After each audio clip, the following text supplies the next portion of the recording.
చాలా మంది వాళ్ళ యొక్క ఫ్యామిలీ ప్రాబ్లమ్స్ లేకపోతే పర్సనల్ ప్రాబ్లమ్స్ వల్ల సో వాళ్ళు కెరీర్ గ్యాప్ తీసుకుంటూ ఉంటారు. కానీ ఆ కెరీర్ గ్యాప్ ఉండే వాళ్ళలో చాలా మందికి సాఫ్ట్వేర్ సైడ్ జాబ్ కొట్టాలి అని చెప్పి ఒక మంచి ఎయిమ్తో ఉంటారు. సో అటువంటి వాళ్ళందరికీ కూడా ఉండేటటువంటి ఒకే ఒక్క డౌట్ ఏంటి అంటే, సో అసలు నేను సాఫ్ట్వేర్ జాబ్ కొట్టగలనా?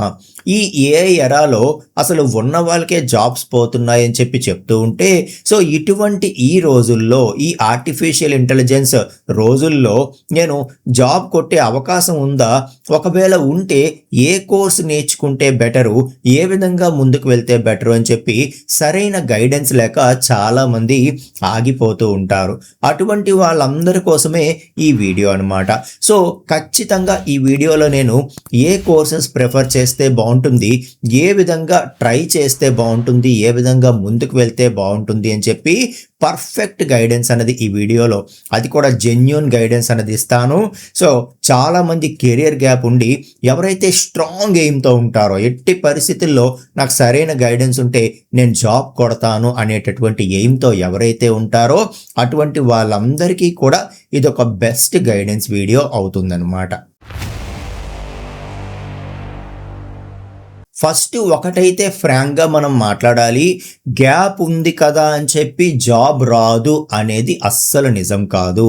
సో గ్యాప్ ఉండే వాళ్ళు కూడా ఖచ్చితంగా సాఫ్ట్వేర్ జాబ్ కొట్టొచ్చు. At the same time competition చాలా పెరిగిపోయింది. ఏఐ టూల్స్ రావటం వల్ల బేసిక్ రిపిటేటివ్ టాస్క్స్ ఏవైతే ఉంటాయో వాటిని చాలా వరకు ఏఐ టూల్సే చేసేస్తూ ఉన్నాయి. కాబట్టి ఉన్న జాబ్సే వాటిని కుదించాల్సినటువంటి పరిస్థితి వస్తోంది కంపెనీస్కి. సో ఇటువంటి సందర్భంలో జాబ్స్ తగ్గాయి, కాంపిటీషన్ చాలా పెరిగింది. ఇటువంటి సందర్భంలో ఇంపాసిబుల్ కాదు, గ్యాప్ ఉండే వాళ్ళు జాబ్ కొట్టడం అనేది ఇంపాసిబుల్ కాదు. బట్ ఆ కాంపిటీషన్ని తట్టుకొని దానికి తగ్గట్టుగా ఇంతకు ముందు కంటే డబల్ హార్డ్ వర్క్ చేయాలి. అలా చేస్తాము, ఎట్టి పరిస్థితుల్లో మా ఎయిమ్ మేము రీచ్ అవుతాము అనేవాళ్ళు మాత్రమే ఇక నుండి వీడియో కంటిన్యూ చేయండి.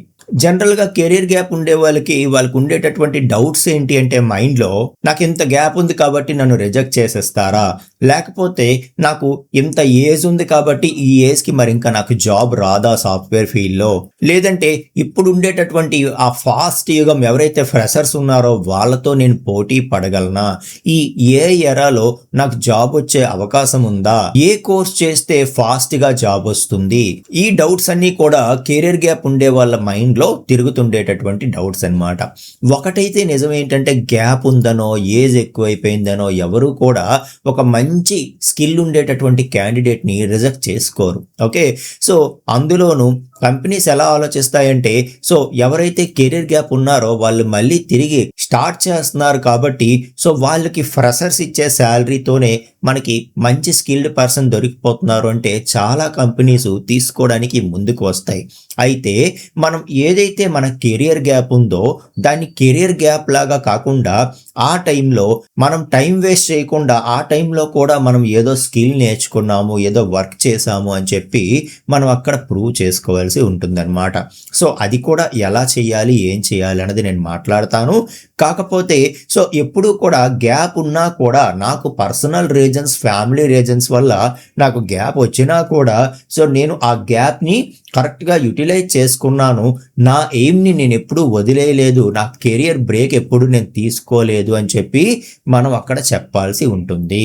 సరే, హార్డ్ వర్క్ చేద్దాం, కానీ ఏ కోర్సెస్ నేర్చుకుంటే బాగుంటుంది, కెరియర్ గ్యాప్ ఉండేవాళ్ళు ఏ కోర్సెస్ ప్రిఫర్ చేస్తే బాగుంటుంది అంటే, సో ఫస్ట్ది వచ్చి జావా ఫుల్ స్టాక్ అండి. సో జావా ఫుల్ స్టాక్కి ఆల్వేస్ కెరియర్ అనేది ఉంటుందన్నమాట.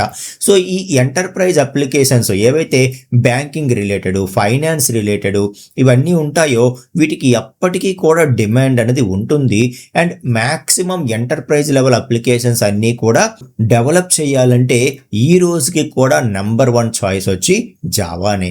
ఓకే, కాబట్టి జావా ఫుల్ స్టాక్ నేర్చుకుంటే ఖచ్చితంగా మీరు కెరియర్ అనేది రీబిల్డ్ చేయొచ్చు. అయితే ఫస్ట్ మీరు జావాతో మీ ప్రోగ్రామింగ్ని స్టార్ట్ చేయలేరు.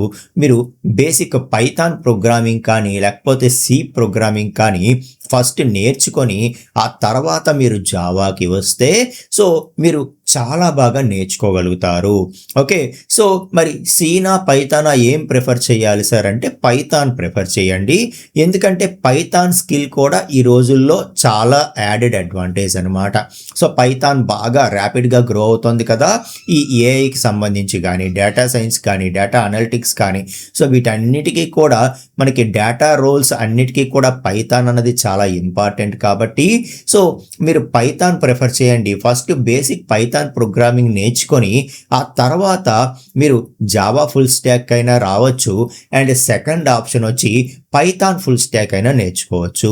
సో ఎవరైతే నాకు అస్సలు ప్రోగ్రామింగ్ లాంగ్వేజ్ నాలెడ్జే లేదు అని చెప్పి అనుకొని పైథాన్ నేర్చుకుంటారో సో వాళ్ళు పైథాన్ ఫుల్ స్టాక్ అయినా కంటిన్యూ చేయొచ్చు, జావా ఫుల్ స్టాక్ అయినా నేర్చుకోవచ్చు. ఓకే. సో మనకి ఇప్పుడు ఫుల్ స్టాక్కి చాలా మంచి డిమాండ్ అన్నది ఉంది కాబట్టి మీరు పైథాన్ ఫుల్ స్టాక్ కానీ జావా ఫుల్ స్టాక్ కానీ ప్రిఫర్ చేయొచ్చు. మళ్ళీ ఈ రెండిట్లో ఏది ప్రిఫర్ చేయాలి సార్ అంటే మీరు ఫ్యూచర్లో ఏదైనా డేటా రిలేటెడ్ రోల్స్కి షిఫ్ట్ అవుతారనుకున్నా డేటా సైన్స్ కానీ డేటా ఇంజనీరింగ్ కానీ డేటా అనలిటిక్స్ కానీ లేకపోతే ఏఐ రిలేటెడ్ కానీ సో అటువైపు వెళ్తాను ఎప్పటికైనా నాకు హై డిమాండ్ ఉన్నది వెళ్తే నాకు బాగా కెరియర్ బాగుంటుంది, ఎంత హార్డ్ వర్క్ అయినా చేస్తాను అండ్ నాకు మ్యాథమెటిక్స్ బేసిక్స్ కూడా బాగున్నాయి, నాకు మ్యాథ్స్ అంటే కూడా ఇంట్రెస్ట్ అని అనుకునే వాళ్ళు సో ఖచ్చితంగా పైథాన్ ఫుల్ స్టాక్ వైపు వెళ్ళండి అండ్ ఫ్యూచర్లో మీరు ఏఐ రిలేటెడ్ కానీ డేటా సైన్స్ కానీ అటువైపు అప్గ్రేడ్ అయితే మీ కెరియర్ ఇంకా బాగుంటుందన్నమాట. ఓకే.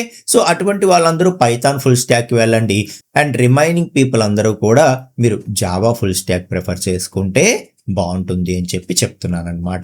ఇక మాకు అసలు కోడింగ్ వైపే వద్దు సార్, కోడింగ్ లేకుండా ఏదైనా చెప్పండి అంటే సాఫ్ట్వేర్ టెస్టింగ్ నేర్చుకోవచ్చు, ఆటోమేషన్ టెస్టింగ్ నేర్చుకోవచ్చు. Software automation testing plus Git plus SQL so ఇవి నేర్చుకుంటే మీకు కోడింగ్ అవసరం ఉండదు అండ్ వీటికి కూడా డిమాండ్ అనేది ఆల్వేస్ ఉంటుందన్నమాట.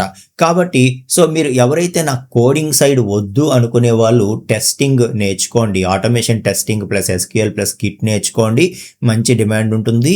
లేదు అనుకుంటే మీరు సో పైథాన్ ఫుల్ స్టాక్ కానీ జావా ఫుల్ స్టాక్ కానీ ప్రిఫర్ చేయొచ్చు అని చెప్పి చెప్తున్నాను. అలాగే లైట్ కోడింగ్ ఉన్నా పర్వాలేదు సార్, సో మరీ హెవీ కోడింగ్ ఉండకూడదు, లైట్ కోడింగ్ ఉన్నా పర్వాలేదు అనుకునే వాళ్ళు డేటా అనలిటిక్స్ ట్రై చేయండి. సో డేటా అనలిటిక్స్కి కూడా మంచి డిమాండ్ ఉంది. సో అక్కడ ఏంటంటే మీకు బేసిక్ పైథాన్ ప్రోగ్రామింగ్ స్కిల్స్ అవసరం పడతాయి. సో అలాగే పైథాన్ లైబ్రరీస్ మనకు కొన్ని అవసరం పడతాయి. ఆ తర్వాత పవర్ బిఐ అని ఎక్సెల్ అని ఎస్క్యూఎల్ అని ఇటువంటివి నేర్చుకోవాల్సి ఉంటుంది. సో ఇక్కడ లైట్ కోడింగ్ అనేది మనకు ఉంటుంది కానీ డేటా అనలిటిక్స్కి మంచి డిమాండ్ అనేది ఉందన్నమాట. సో వీటిలో మీరు ఏదైనా కోర్స్ ప్రిఫర్ చేయండి. ఒకటైతే గుర్తుంచుకోండి, మీరు ఏది ప్రిఫర్ చేసినా బేసిక్ లెవెల్ నుండి అడ్వాన్స్డ్ లెవెల్ వరకు ప్రతి టాపిక్ మీకు ప్రాక్టికల్గా తెలియాలి. మీరు ఓన్గా ప్రాజెక్ట్స్ చేయాలి.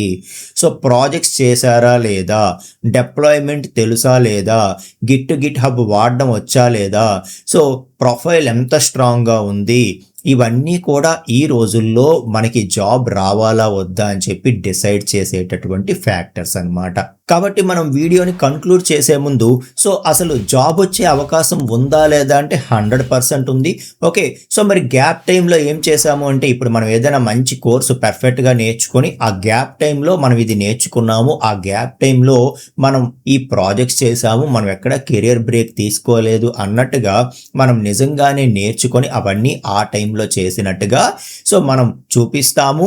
అయితే ఏంటంటే మీరు నేర్చుకునే కోర్స్ బేసిక్ నుండి అడ్వాన్స్డ్ వరకు ప్రతి ఒక్కటి ప్రాక్టికల్ ఓరియంటెడ్తో నేర్చుకుంటూ ఓన్గా ప్రాజెక్ట్స్ చేస్తూ వాటిని ఆన్లైన్లో సో క్లౌడ్లో డిప్లాయ్ చేసే వరకు ప్రతిదీ కూడా మీకు తెలియాలి.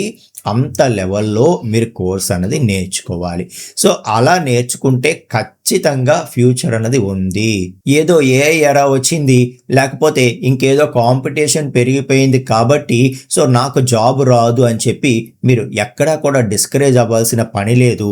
ఎవరైతే స్ట్రాంగ్ ఎయిమ్తో నేను ఇంకా కన్సిస్టెంట్గా నేర్చుకుంటాను, కన్సిస్టెంట్గా వర్క్ చేస్తాను, కన్సిస్టెంట్గా ప్రాజెక్ట్స్ బిల్డ్ చేసుకుంటాను అని చెప్పి ఎవరైతే అనుకుంటారో సో అటువంటి వాళ్ళకి ఎప్పటికీ కెరియర్ అనేది ఉంటుంది. ఇదైతే గుర్తుపెట్టుకోండి. Okay. So all the very best అండి. నెక్స్ట్ వీడియోలో మనం ఇంకొక టాపిక్తో కలుసుకుందామండి. Thank you so much.